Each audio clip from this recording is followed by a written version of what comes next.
Something just popped up on the screen. I'm sorry, folks. It was a bit of a distraction. I'm just going to go ahead and start.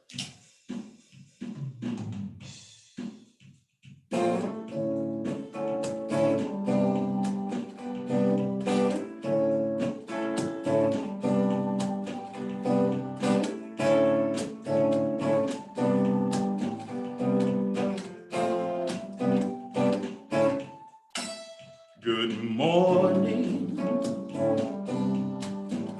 Good morning. Good morning. Good morning, my friends. God's blessings upon you. Let's praise the Lord together, my friends. We have all awakened in God's shelter. Now we've come to praise His name together. Good morning. Good morning. Good morning. Good morning. Good morning. Good morning, my friend. My friend. Sing Hosanna. Hosanna. Hallelujah. Hallelujah.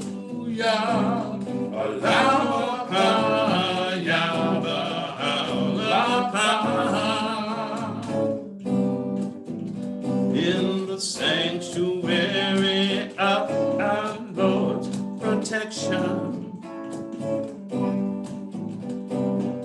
and the stronghold of our Lord's defense,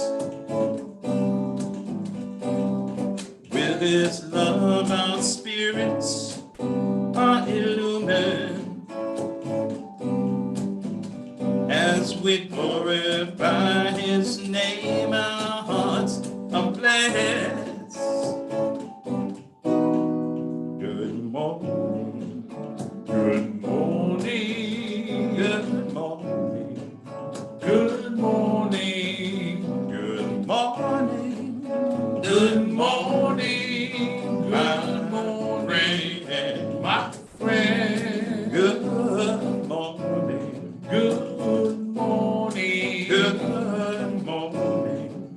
Good morning. Good morning. Good morning, my friends.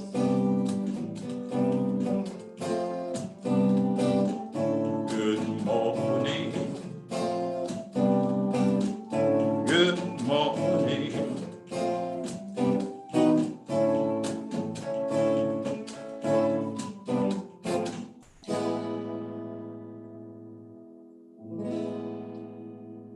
I think we're gonna have to need to bring that up some more because I can't hear it enough to keep up with the time. How's everyone doing this morning? Good morning. And let's see. Well, when did that switch back to that? Oh, there we go. Yeah, we can see everyone now. Hello, Pa. Hello, Hello, Bonnie. Oh, Bonnie. my good Bonnie is with us this morning. How are you, Bonnie? Wonderful. So good to see you. And Camby's, of course, is with us. And let's see. I know we already said hello to almost everyone, but I'm just looking and see. Rajamani, okay, and Lucy, and Sivanadian. Daryl's better at this than I am. Okay. And Sepide is here. Good morning, Sepide. And Farah, of course. We always love seeing Farah. And Jeremiah is here. We need Jeremiah all the time. Yeah. Hey, I'll tell you what, we're going to start with a prayer. Sivanadian is used to join with Mr. Lal Angle program. Say that again. Mr. Lal Fernando from Flo. Oh, yes, from I LA. used to join. Oh, well, welcome. Okay. Let me say this prayer real quick, and then we're going to get into today's readings. Okay. Okay. I've been saying this prayer for 3 weeks and I'm going to say it again. I love this prayer from Baha'u'llah. Glory be to thee, O Lord, my God. Make manifest the rivers of thy sovereign might, that the waters of thy unity may flow through the inmost realities of all things, in such wise that the banner of thine unfailing guidance may be raised aloft in the kingdom of thy command, and the stars of thy divine splendor may shine brightly in the heaven of thy majesty. Potent art thou to do what pleaseth thee. Thou verily art the help in peril, the self-subsisting. And this is a prayer from Baha'u'llah. Now, as you know, if you've been joining us in the past, well, for a while now, we are now reading The Advent of Divine Justice. And I didn't start the Facebook feed. I didn't start the Facebook feed. Oh, man. You want to do that? Yeah, let me do this. Tell you talk while I start the Facebook. What, I don't have anything to talk about. Yes, you specifically, do. but- You can kind of bring them up to snuff on what we've been doing. Well, what we've been doing is we've been reading from the Advent of Divine Justice, Yes. as he said, and this is a treatise from The Guardian about what the expectations are for the American community, and the expectations are incredible because The Guardian and Abdul Baha expected the faith of Baha'u'llah to go around the world. And they put a lot of onus on the North American community to make that happen. And like I said, the expectations are high. Not only are they high, but there are certain prerequisites that he lays out that he calls spiritual prerequisites. And those prerequisites are what we covered the last like 3 weeks.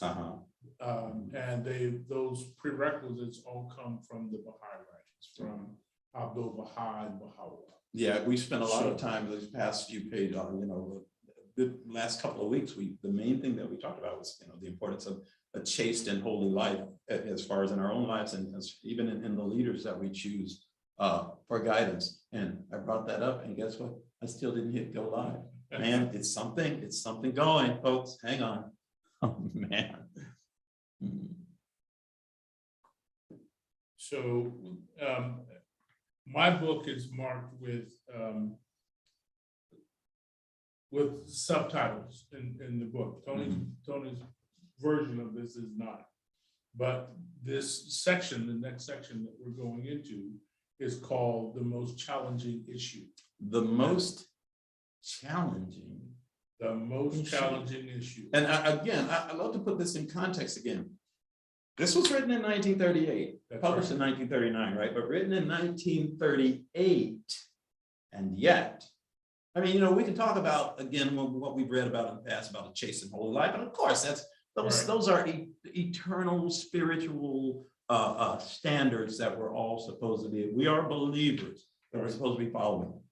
This one that we're about to read about is something that I think for some reason, even some people of faith can't quite either. And I don't want to say they can't wrap their brain around, but they don't quite acknowledge the importance of dealing with this particular issue. Correct. Yeah. So what is that issue, Daryl? That issue is racial prejudice. Yeah. And he covers it extensively in this next section. And even though this is written in 1938 and published in 1939, these exact same issues exist today in our society. So I'll just go on. As to racial prejudice, the corrosion of which for well nigh a century has bitten into the fiber and attacked the whole social structure of American society. The whole social structure of American society. It should be regarded as constituting the most vital and challenging issue confronting the Baha'i community at the present stage of its evolution. The ceaseless exertions which this issue of paramount importance calls for, the sacrifices it must impose, the care and vigilance it demands, the moral courage and fortitude it requires, the tact and sympathy it necessitates, invest this problem, which the American believers are still far from having satisfactorily resolved, with an urgency and importance that cannot be overestimated. White and Negro, high and low, young and old, whether newly converted to the faith or not, all who stand identified with it must participate in and lend their assistance, each according to his or her capacity, experience, and opportunities, to the common task of fulfilling the instructions, realizing the hopes, and following the example of Abdul Baha. Okay, you have to stop already. I got to stop you there, man. I got to stop you. Again, we got to remember, it's easy to, at least for me, I read this sometimes and I easily slide into thinking he's talking to other people. He's talking to non-Baha'is. No, he's talking to people who have already accepted the faith. That's Who have already accepted the validity of the writings of Baha'u'llah. He's still talking to them because he's saying, you all don't have this right yet. Exactly. And this is your most challenging issue. And we all know, if you've been a Baha'i or studied, or heard about some of the stories of Abdul Baha, you know that even when he came to America, there were so many examples of, they still hadn't wrapped their brain around the fact that, if you consider yourself a Baha'i, there should not be the separation that existed then, and we're still having to work with that now. And obviously, I think one good thing about living, maybe not even a good thing, but a thing about living today and being able to look back to 1938, and we can see, wow, it really is challenging. We've had a lot of time, and we still are fighting with this. And even if we say, let's say, well, we've got this conquered in the Baha'i community, which of course we don't, but let's say we do. It hasn't spread out. The whole purpose is to having a major effect on society. And it hasn't had as much of an effect as I think we all know it needs to have. I'm shutting up. Okay. Whether colored or non-colored, neither race has the right or can conscientiously claim to be regarded as absolved from such an obligation as having realized such hopes or having faithfully followed such an example. A long and thorny road beset with pitfalls still remains untraveled by both the white and the Negro exponents of the redeeming faith of Baha'u'llah. On the distance they cover and the manner in which they travel that road must depend to an extent which few among them can imagine the operation of those intangible influences which are indispensable to the spiritual triumph of the American believers and the material success of their newly launched enterprise. Okay, I'm stopping you again. You know, I got to that particular sentence, and yes, it is one. No, it's two sentences. Okay, it's two sentences. Long and thorny road beset with pitfalls still remains untraveled both by the white and the Negro. And for anyone who might feel uncomfortable with the whole word Negro and colored, we've come a long way. And obviously, we refer to people of color, it's, in different ways, but to Black people, we usually say either Black or African American. But at that time, this was the respectful this was the respectful term of the time. Right. Yeah, Color. exactly.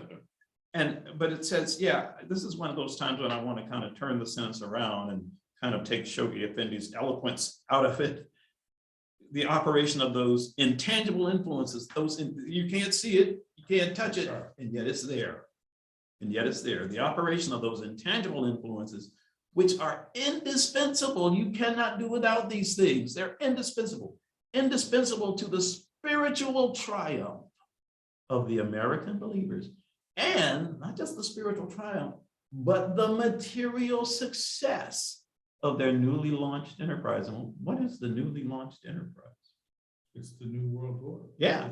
It's the faith of Baha'u'llah spreading around the world. Yes, yes. But it says the operation of those intangible influence, et cetera, must depend on the distance they cover and the manner in which they travel that road.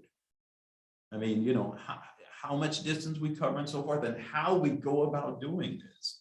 It depends on these intangible influences and spiritual triumph of the American believers and the material success. I mean, it's kind of a, I don't know, I almost want to say it's a chicken or the egg thing. I mean, these are the things you have to have, and these are the things you have to do, and they're intertwined and they're interrelated, and you can't accomplish what we want to accomplish without those other elements that we're supposed to be trying to develop, you know, again, the spiritual and so forth. And he clearly puts the responsibility on both races, not just Black. I not think just white. I'm so glad you said that. He clearly puts the responsibility on both races for achieving this milestone. Yeah, and I think that's important. You pointed it out. I won't dwell on it anymore, but you're right. I want to introduce this next section. Help yourself.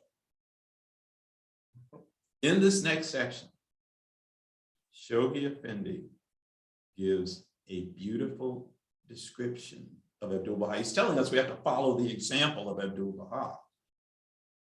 So what are the things? I'll let you read it. No, I don't want to read it, man. I want you to read it. I'm introducing you reading it.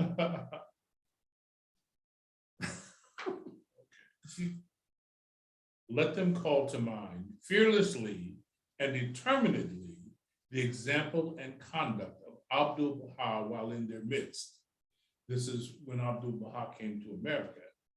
Let them remember his courage, his genuine love, his informal and indiscriminating fellowship, his contempt for an impatience of criticism, tempered by his tact and wisdom. Let them revive and perpetuate the memory of those unforgettable and historic episodes and occasions on which he so strikingly demonstrated his keen sense of justice, sense of oneness of the human race, his overflowing love for its members, and his displeasure with those who dared to flout his wishes, to deride his methods, to challenge his principles, or to nullify his acts. You know, I started laughing because, I mean, let's face it, I think it would be great if we just listed those, not in the form of a paragraph, but just list. Let them remember: courage, genuine love, genuine love. Yeah. I love this next one. Informal and indiscriminating fellowship. You know, he apparently is not one of these stiff and stodgy people that feels things are supposed to be just so, and if they're not so, you know. Informal and indiscriminating fellowship. His contempt for and impatience of criticism. We won't even go there. And tact and wisdom. A couple of other things. Keen sense of justice. Spontaneous sympathy for the downtrodden. Overflowing love. I mean, his ever-abiding sense of the oneness of the human race and his overflowing love for its members. Whose members? The members of the human race. But this is what gets to me. It's like, this is why I started laughing, because it's like, it's almost as if Shoghi Effendi says, yeah, those are all nice things. Don't think that Abdu'l-Baha is this warm, fuzzy guy that, you know, that is just, you know, kind of easy to get over on. Because in this next part, he says, his displeasure with those who flout his wishes. Do what I say.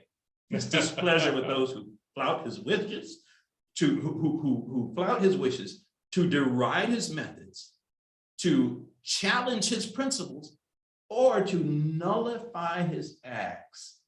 I mean, you've got this soft side of him, and you've got this tough side of him if you don't, you know, if you don't toe the line.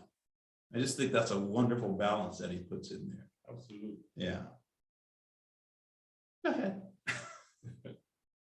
To discriminate against any race on the ground of its being socially backward, politically immature, and numerically in a minority is a flagrant violation of the spirit that animates the faith of Baha'u'llah. I'm going to read that sentence again. Please. To discriminate against any race on the ground of its being socially backward, politically immature, and numerically in a minority is a flagrant violation of the spirit that animates the faith of Baha'u'llah. The consciousness of any division or cleavage in its ranks is alien to its very purpose, principles, and ideals. Once its members have fully recognized the claim of its author, and by identifying themselves with its administrative order, accepted reservedly the principles. Unreservedly the principles and laws embodied in its teachings, every differentiation of class, creed, or color must automatically be obliterated and never be allowed under any pretext. And however great the pressure of events or of public opinion to reassert itself. Okay, I'm stopping you again. I know I'm doing that a lot today, man, but there's so many things in here, so many just, to me, just nuggets of gold in here that help us understand.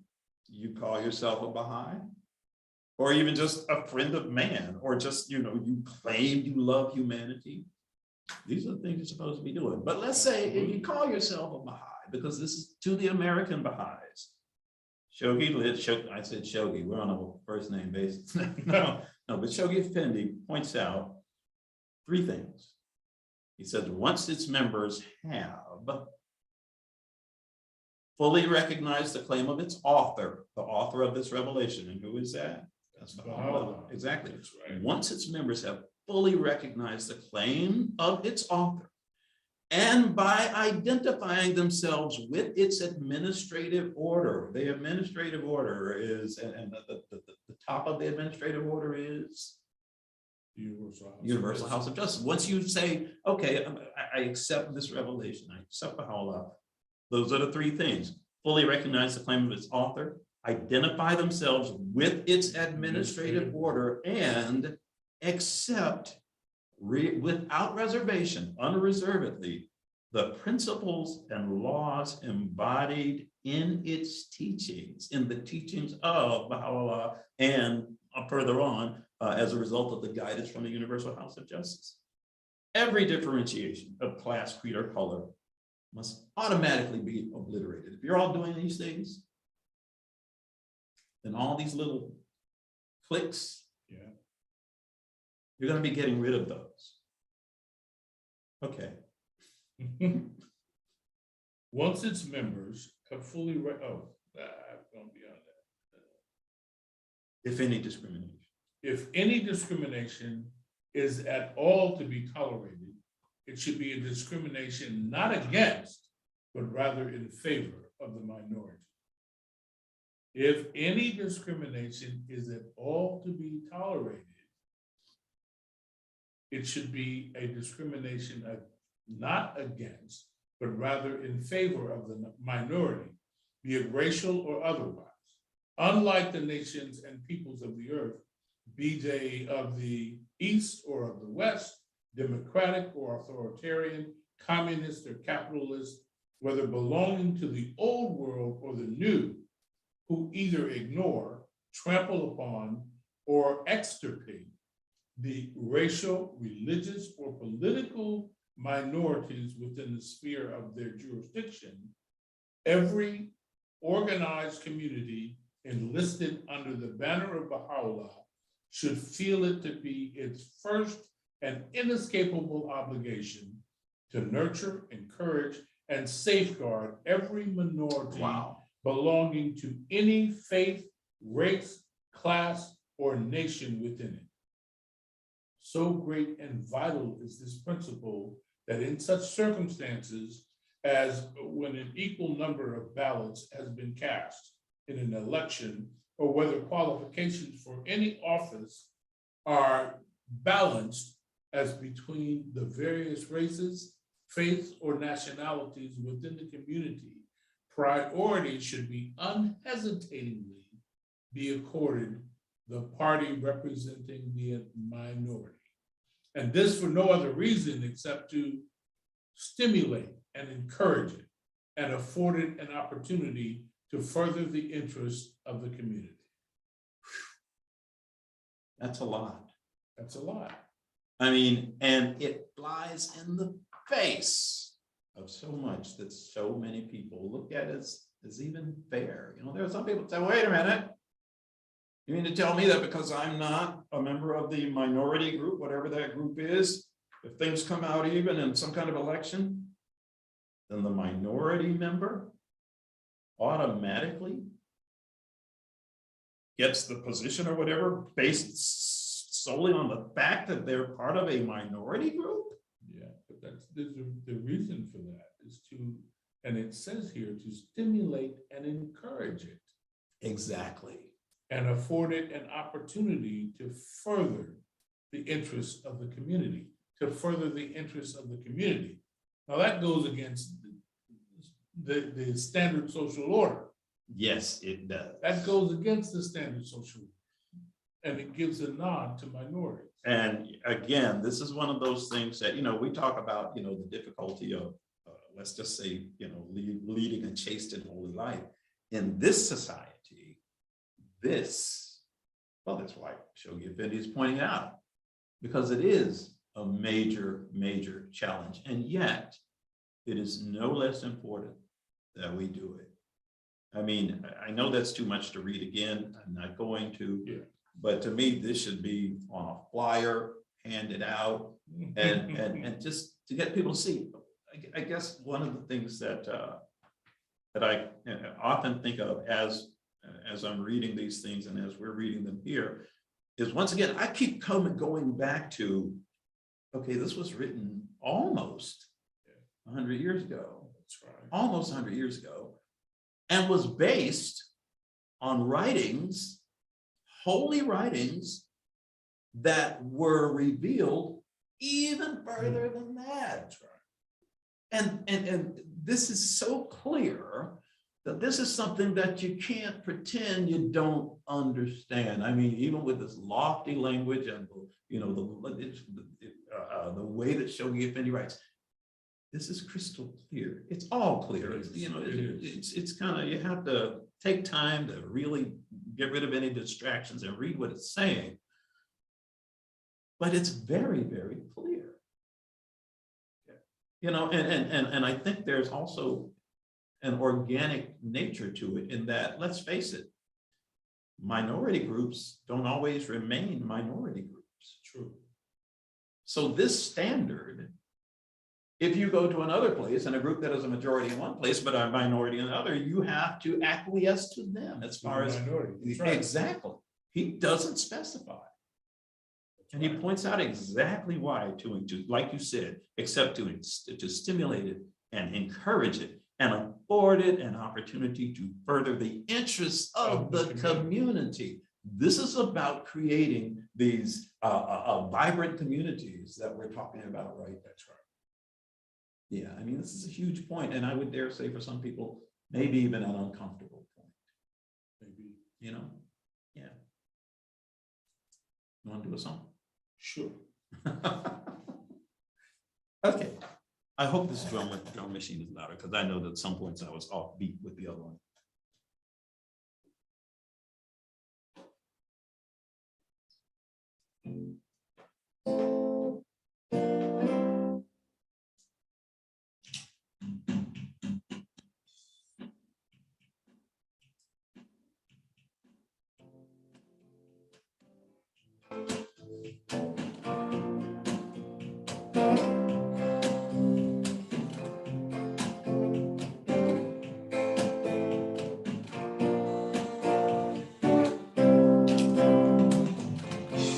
Lord, I remember when life used to be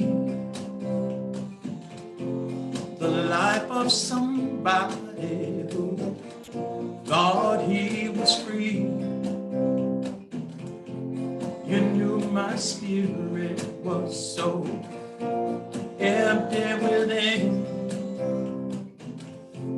My cold, cold heart would let you come in. Now I say, allow a pine.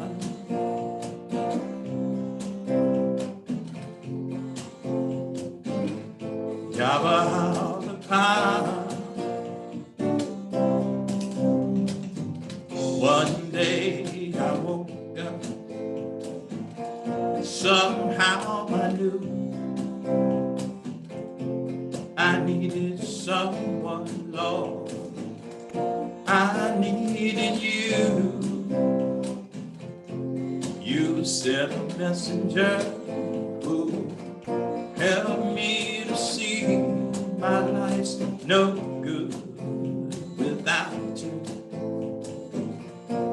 living in me. And now I say, allow a pound, yabba pound.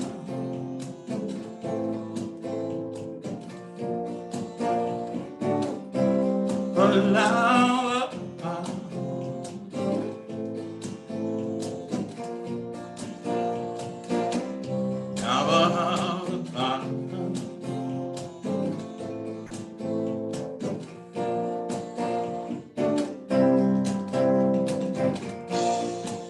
I thank you for the love that you give me,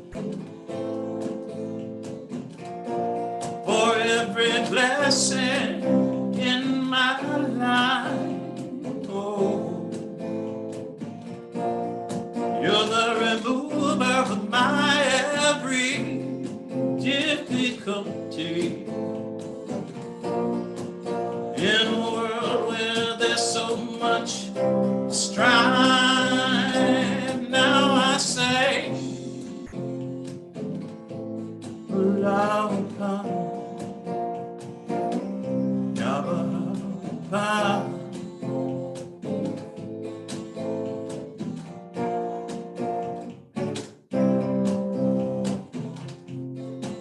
you know, some people, they just don't understand. You put the light into my life again. There's just no way I can truly deserve your tender mercy, and your wonderful love. Now I say, allow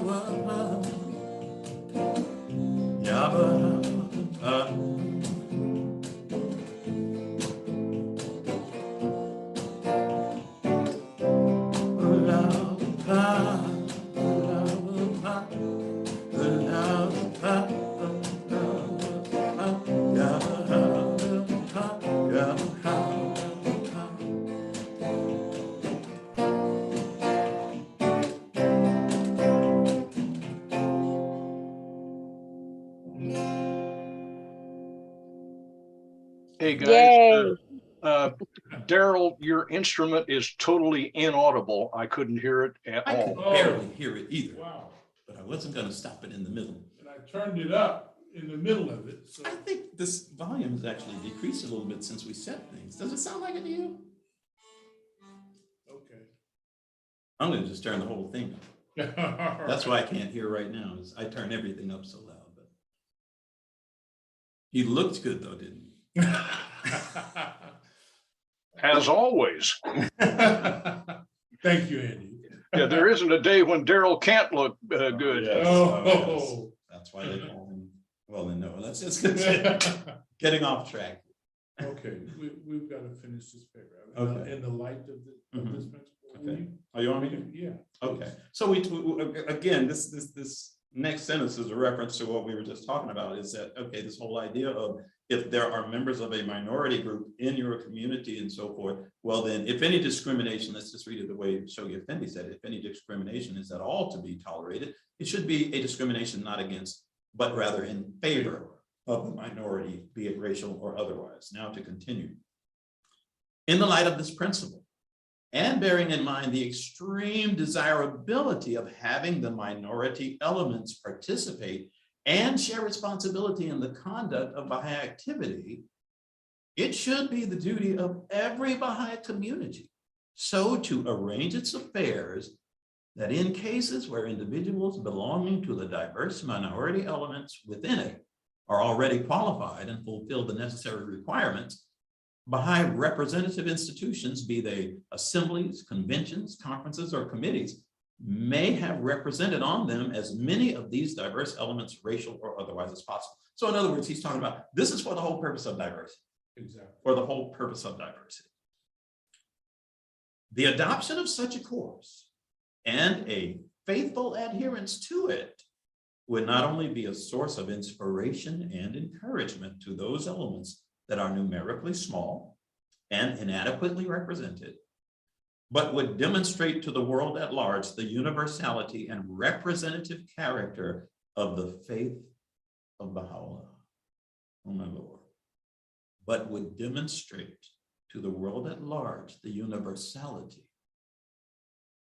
The universality, I lost my place there. And representative character. Okay, the universe and representative character of the faith of Baha'u'llah, and the freedom of his followers from the taint of those prejudices, which have already wrought such havoc in the domestic affairs, as well as the foreign relationships of this nation, of the nations, I'm sorry, as well as the foreign relationships of the nation. You're closing your book, man. I know, but it's just getting good. I know. It's just we're under getting good. certain time constraints. You're right, I know. So, I know. You don't think you have to fight? You're right, you're right, you're right. We only- That's right, I keep forgetting, we really only have 15 minutes. Yeah. Well, this is just the tip of the iceberg. yes. It really is. It's, and we all, those of us who are in the minority understand the challenges of what Shoghi Effendi is asking for. And you know what this means with this whole thing? I'm sorry, you didn't finish. I cut you off. No, I'm done. You know- You know what this means for you and I specifically in our communities? What does that mean, Tony? We ain't never getting off the LSA. Tony and Daryl, there's some newly declared Baha'is. Can you explain who Shoghi Effendi is, please? Oh, okay. Well, who is that said that? Our view keeps changing on this end, but certainly Shoghi Effendi. I tend to be verbose, but I'll go ahead and try anyway. Baha'u'llah is the founder of the Baha'i faith, the prophet founder of the Baha'i faith. He selected his own son, Abdul Baha, to follow him as that person who would guide the faith once he had ascended. So Abdul Baha followed Baha'u'llah in guiding the faith. Abdul Baha chose his grandson, Shoghi Effendi, and not only chose him, but he was from the time as a child, he groomed him to That's be, right. yes. Okay, he was educated in a way that would make him qualified, shall we say. I mean, make him qualified to guide this faith. And so Shoghi Effendi, when he was what we call the guardian, his title was the guardian when he was guiding the faith, he did exactly that. He guided the faith. And this book that we are reading is, I don't know, is it his, I don't know how I would describe it. It's the Advent of Divine Justice, but the word most important is certainly just totally incorrect and disrespectful. But this is one of the important Treatises. okay, yeah, thank you. Treatises It actually is a letter that, of course, has been published and put in book form. And what he's doing in this letter is speaking specifically to the American Baha'is of that time, which was in 1938. And again, his words are still timely and relevant to today. And while Shoghi Effendi was not a prophet, Right. it's hard to believe when you read this stuff. True. Yeah, he was not a prophet though, but he certainly did guide the faith and give us guidance that still is relevant today. You know what I have often thought about, we talk about Baha'u'llah, which of course we can't have pictures of, but Abdul Baha and Shoghi Effendi. I keep thinking to myself occasionally, we should have a picture every once in a while to show this is who we're talking about. Yeah. Because they certainly do exist and there are plenty. And but for anyone who is, this is your first time hearing about Shoghi Effendi, you want to know what he looks like? Just Google Shoghi Effendi, Shoghi is his first name, last name Effendi, capital Effendi. And he wrote this treatise, The Advent of Divine Justice. And wow, but thank you for asking that because it certainly needed to be pointed out.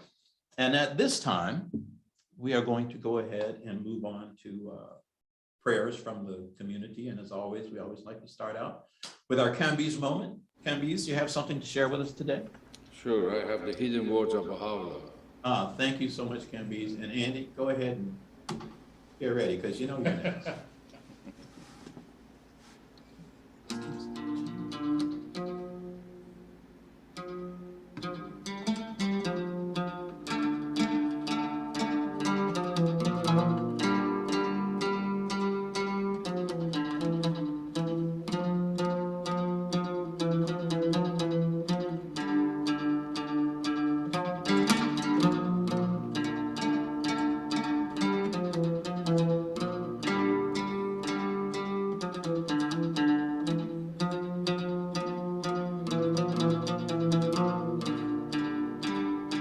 O friend, in the garden of thy heart, plant not but the rose of love, and from the nightingale of affection and desire, loosen not thy hold.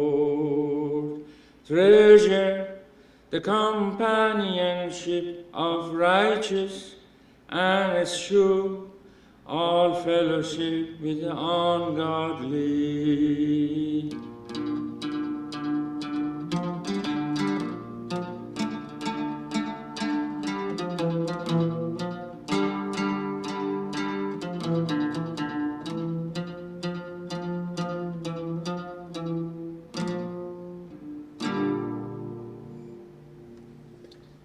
Thank you, Camby's. Thank you. And now, Andy, if you would please be so kind.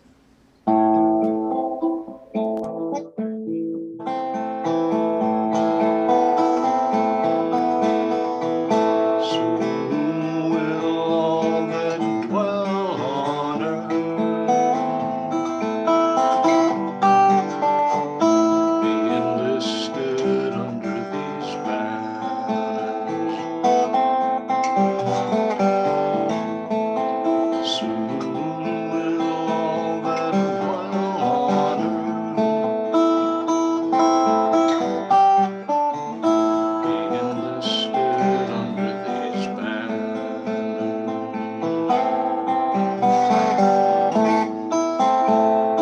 Ya Baha'u'llah,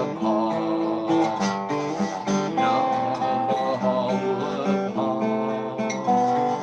Ya Baha'u'llah, Ya Baha'u'llah. Bientôt tout ce qui vit sur terre se rallieront sous ses bannières.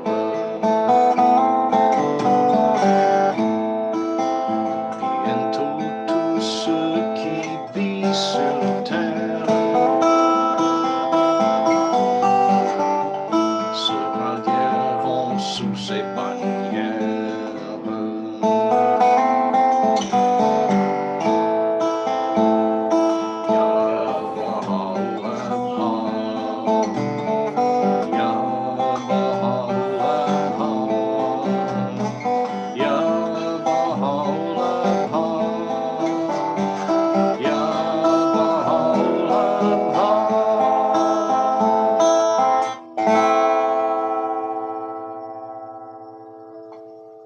Thank you, Andy. Thank you very much. Beautiful. Thank you. Is there anyone else who would like to offer up a prayer or reading at this time?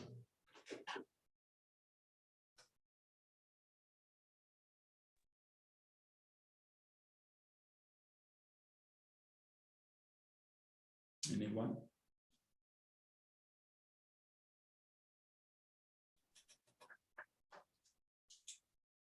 Well then. Je veux bien une prière. Please. Ô Dieu de miséricorde, toi le Tout-Puissant, je ne suis qu'une faible serviteur, fidèle et sans défense, mais j'ai été éduquée à l'abri de ta grâce et de ta faveur, nourrie au sein de ta miséricorde et élevée dans le giron de ta bienveillance. Ô Seigneur, je suis pauvre et nécessiteux, mais le nécessiteux ont rendu prospère par ta bonté, tandis que les riches, s'il est privé de tes faveurs, est en fait pauvre et abandonné. Ô divine Providence, accorde-moi la force de supporter ce lourd fardeau et de protéger ce don suprême, car la force des épreuves est si forte et l'attaque des difficultés si grave qu'elles réduisent les montagnes en poussière et le plus haut sommet à néant. Tu sais, bien sûr qu'au fond de mon cœur, je ne recherche que ton souvenir. Et du fond de mon âme, je ne désire rien d'autre que ton amour. Révèle-moi pour ce que je serve ceux que tu aimes. Et laisse-moi être à jamais serviteur de ton seuil. Tu es celui qui aime. Tu es le Seigneur aux multiples bienfaits. Abdul-Baha. Thank you. Thank you very much. Is there anyone else who would like to offer up a prayer? I would like to say healing prayer, please. Thy name is my healing, O my God, and remembrance of thee is my remedy. Nearness to thee is my hope, love for thee is my companion. Thy mercy to me is my healing and my succor, both this world and the world to come.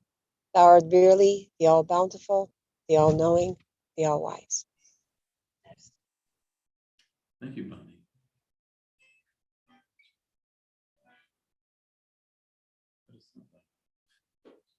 I'm gonna try some more.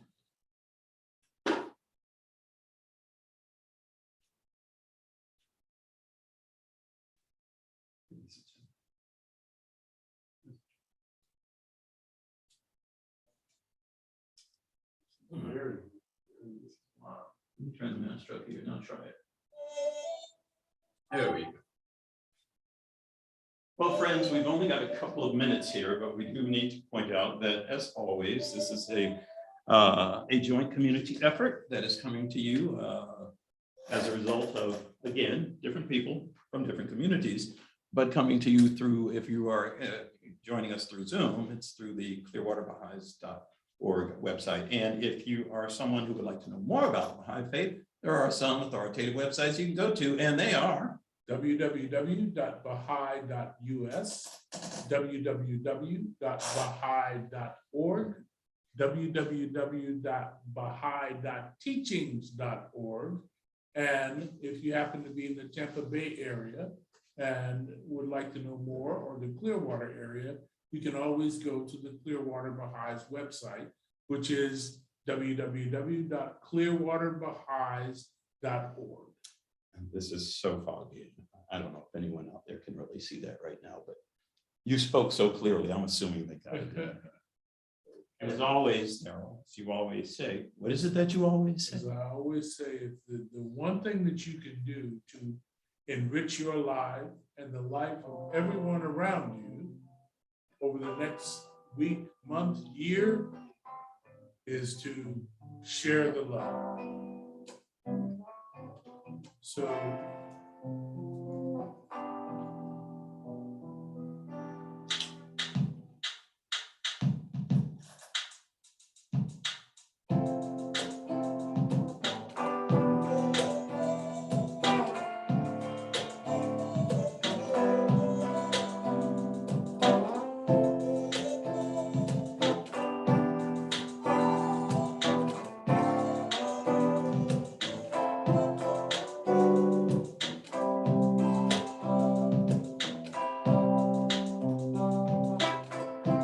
O people of justice, be as brilliant as the light and as splendid as the fire that blazed in the burning bush.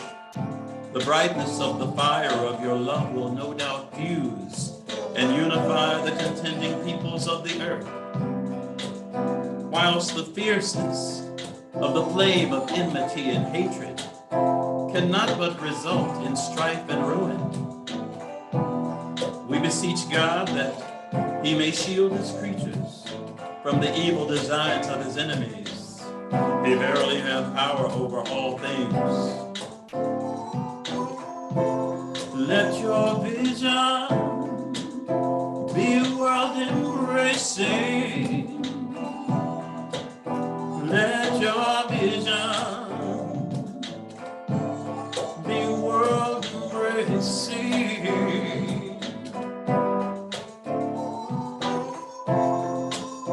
Let your vision be world embracing. Oh, oh.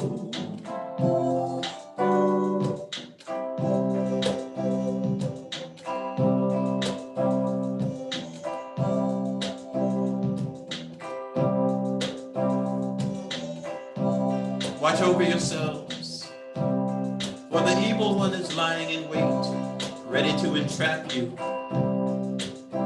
Gird yourselves against his wicked devices, and led by the light of the name of the all-seeing God, make your escape from the darkness that surrounded you.